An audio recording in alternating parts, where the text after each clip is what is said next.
I got rejected. Probably that's where it started. एक GM Sunday को क्या करता है? Very interesting to know. Gen Z's luxury is don't talk to me. Give me my space. I will tell you when I want to talk to you. You don't talk to me. It's important to understand what is their breaking point. What is that kind of triggered? So probably I'm giving away too much of a secret, but then cut retake ho sakta hai na? Yeah. Don't worry, we call ask guys. Yes. So is there anything that you would like to ask me? There's so much that's already in my mind. What goes around comes around, okay? An advice you would like to give students, candidates, so that they get the right direction and they become something like you.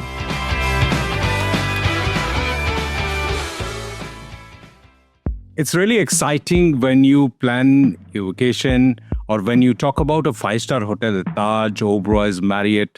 It's fun when we talk about holidays, and you're always excited to see those beautiful dishes, the breakfast buffet, right from that lovely bed with 2 cushions.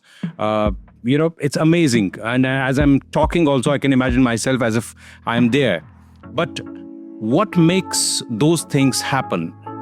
What makes those experiences, those smiles?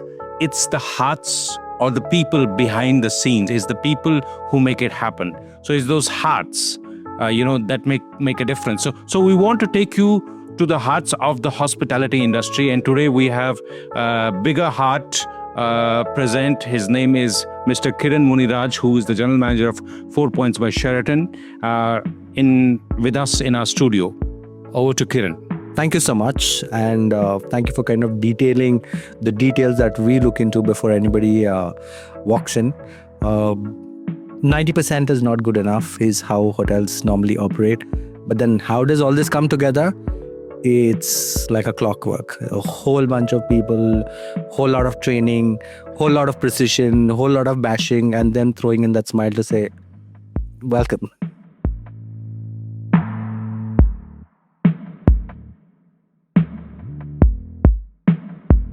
Let the audience, the guests know that where did this big heart start from? Where did this heart start pumping? How did the journey of hotelier start? And how did you become a hotelier?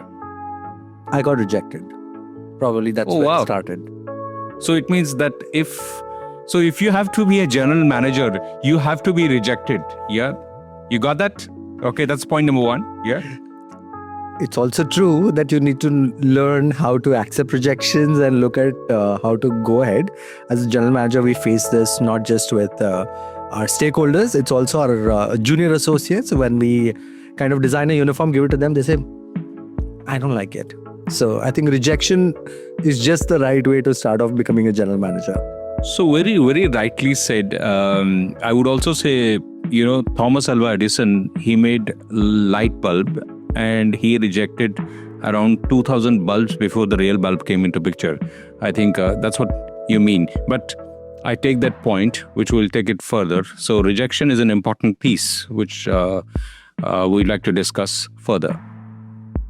Right. So continuing to that story, if you ask me, how did I actually become a hotelier?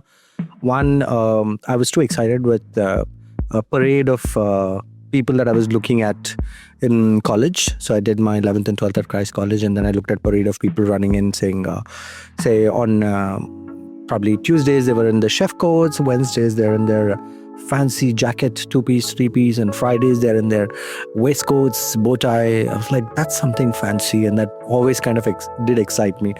So that's how the application went through.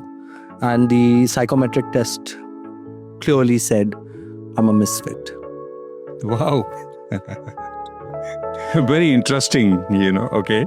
Let's go on. And then, so there's very, how I would say, that kind of the college was kind enough to put it very subtly in the Gen Z language. Very low-key delivery of message happened where my mother and I were called, and then they explained that everything's perfect, he's brilliant, but as per the psychometric test, he's not a people's person.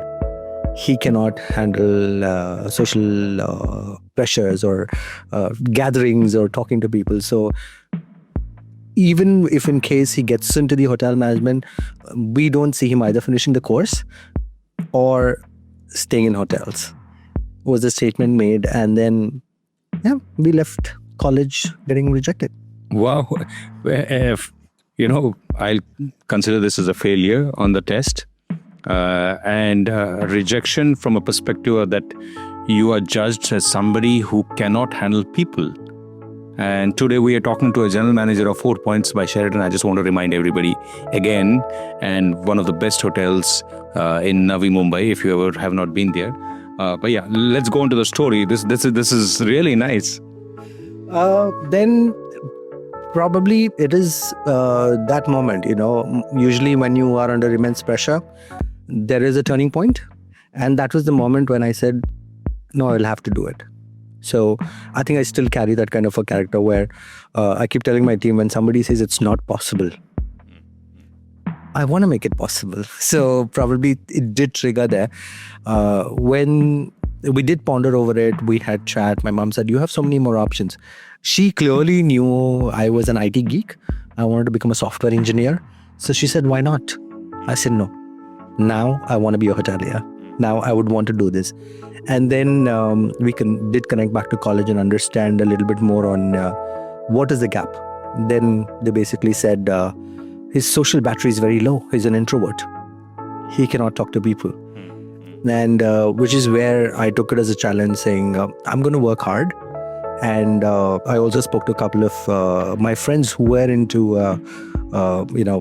they were doing their psychology courses in college. They said, you can pretend, but it's going to drain you.